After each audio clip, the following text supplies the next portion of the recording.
এই ভিডিওতে এমন দুটি সাইকোলজিক্যাল কাজ করতে বলবো তোমাকে, যে কাজগুলো একটা সম্পর্কে থাকতে গেলে অবশ্যই করতেই হবে। কিন্তু প্রায় প্রত্যেকেই এই কাজগুলো করে না, কারণ তারা জানে না। তাই তোমাকে আজকে জানিয়ে দিচ্ছি, তুমি এই দুটি সাইকোলজিক্যাল পয়েন্টকে সঠিকভাবে মেনে চলো। গ্যারান্টি দিচ্ছি, তুমি যাকে ভালোবাসো সেই মানুষটা তোমাকে নিজের থেকেই তোমাকে প্রচুর পরিমাণে ভালোবাসতে চাইবে।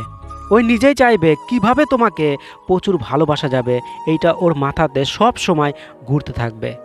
ওই চাইবে যে কিভাবে তোমাকে প্রচুর কেয়ার করা যাবে, আদর করা যাবে, অনেক অনেক ভালোবাসা যাবে। মেন কথা, ওই তোমাকে নিজের থেকেই গুরুত্ব দেবে। তাই অবশ্যই পয়েন্টটাকে ফলো করো।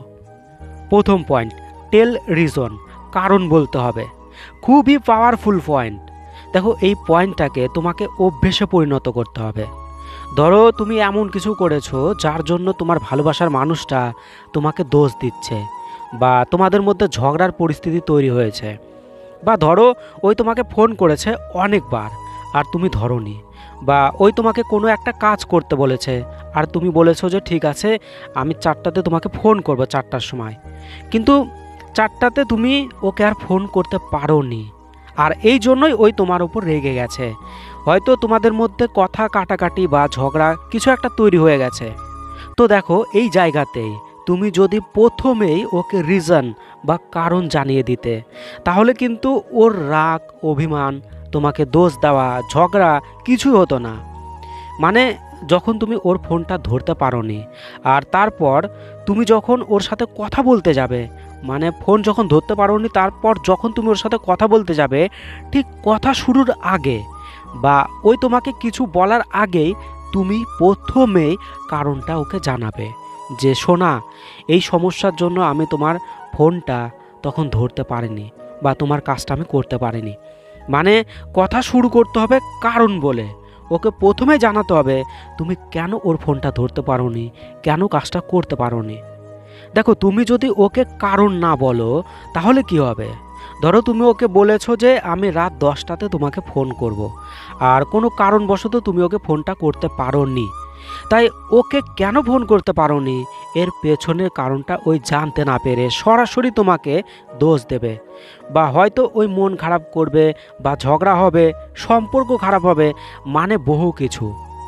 তো দেখো, তুমি যদি এই পয়েন্টটা সব সময় তোমার ভালোবাসাতে বলার অভ্যেসে পরিণত করো, তাহলে ওই তোমাকে কখনোই দোষ দিতেই পারবে না।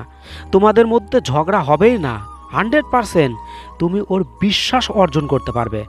100% বিশ্বাস তুমি ওর অর্জন করতে পারবে। ওই তোমাকে কখনোই মিথ্যাবাদী বলতেও পারবে না, মনেও করতে পারবে না। তো দেখো, তোমার পার্টনারের মধ্যে যদি তোমাকে নিয়ে এই রকম চিন্তাভাবনা ঘোরাফেরা করে যে তুমি মিথ্যাবাদী, তোমাকে সহজেই বিশ্বাস করাই যায় না, তাহলে ভাবো ওই কি তোমাকে আরও বেশি ভালোবাসতে চাইবে? কখনোই না। ওর ইচ্ছেই করবে না, ওর রুচিতে বাঁধবে তোমাকে ভালোবাসতে। তাই যখন তোমাকে ওই 100% বিশ্বাস করবে, যখন তোমাদের দুজনার মধ্যে ঝগড়া হবে না, রাগ হবে না, তখন ওই নিজের থেকেই তোমাকে ভালোবাসতে চাইবে। ওই নিজেই সব সময় তোমাকে খুশি করার চিন্তা ভাবনা করবে যে কিভাবে তোমাকে প্রচুর ভালোবাসা যাবে, কিভাবে প্রচুর খুশি করা যাবে। তাই অবশ্যই পয়েন্টটাকে ফলো করো। দ্বিতীয় পয়েন্ট, say sorry without ego attitude. ইগো অ্যাটিটিউডকে বাদ দিয়ে ওকে সরি বলতে হবে। খুবই পাওয়ারফুল পয়েন্ট, মানে খুবই মারাত্মক পয়েন্ট। দেখো, অনেকে মনে করে যে সম্পর্কে ইগো আর অ্যাটিটিউড থাকাটা হয়তো খুবই জরুরি, মানে থাকতেই হবে এইরকমভাবে। এইটা মারাত্মক ভুল। সম্পর্কে থাকাকালীন ইগো আর অ্যাটিটিউড একেবারে সম্পূর্ণভাবে ভুলে যেতে হবে, একদমই রাখা যাবে না। ওর সাথে কিছু একটা হলো আর তুমি ওকে ইগো দেখাচ্ছ, অ্যাটিটিউড দেখাচ্ছ, যার জন্য তুমি ওর সাথে কথা বলছো না, ওর উপর রেগে যাচ্ছ, ওকে অবহেলা করছো, যা একদমই করা যাবে না। ইগো আর অ্যাটিটিউডকে ফেলে দিয়ে ওই জায়গাতেই ওকে সরি বলতে হবে। তাতে তোমার দোষ থাক বা না থাক, তবুও তুমি ওকে সরি বলবে। যদি ওই দোষ নাও করে, তবুও তুমি আগে ওকে সরি বলবে। দেখো, অনেকেই বলে যে দোষ যখন আমি করিনি তাহলে আমি কেন সরি বলবো, ওই করেছে দোষ, ওই আমাকে সরি বলবে।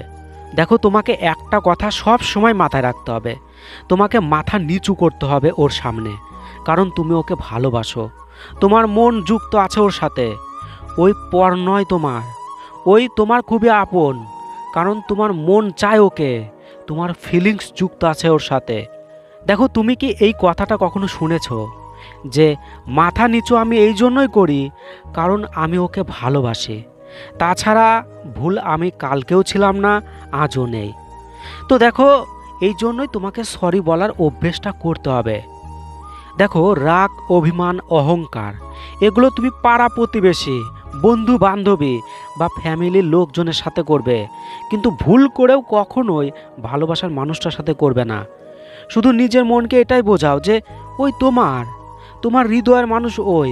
এই পৃথিবীতে এত মানুষ থাকতে ওই শুধু তোমাকে ভালোবাসে, আর ওর প্রতি তোমার ফিলিংস জাগে। তাই ইগো অ্যাটিটিউড ওকে নয়, অন্যকে দেখাও, ওকে শুধু সরি বলো। তাই যখনই সম্পর্কে কোনো কিছু নিয়ে তোমাদের মধ্যে সমস্যা দেখা দেবে, তখন তুমি ওকে সরি বলবে, আর তারপরই প্রথম পয়েন্টটাকে ব্যবহার করে ওকে কারণটা বলে দেবে। মানে প্রথমে ওকে সরি বলবে, তারপর ওকে কারণটা জানিয়ে দাও। তাহলেই ওই নিজেই চাইবে তোমাকে আরও আরও অনেক ভালোবাসতে। তোমাকে কি করে প্রচুর ভালোবাসা যাবে ওর মাথাতে দিন রাত এটাই চলতে থাকবে। তাই অবশ্যই এই পয়েন্ট দুইটাকে ফলো করো, গ্যারান্টি দিলাম তুমি 100% রেজাল্ট পাবে। অনেক ভালো থেকো, অনেক ভালো থেকো, অনেক অনেক ভালোবাসা রইল। যদি তোমার ভিডিওটা কাজে লাগে, অবশ্যই কাজে লাগবে, তাই বেল নোটিফিকেশন বোতামটাকে চালু করে দিতে পারো। বাই।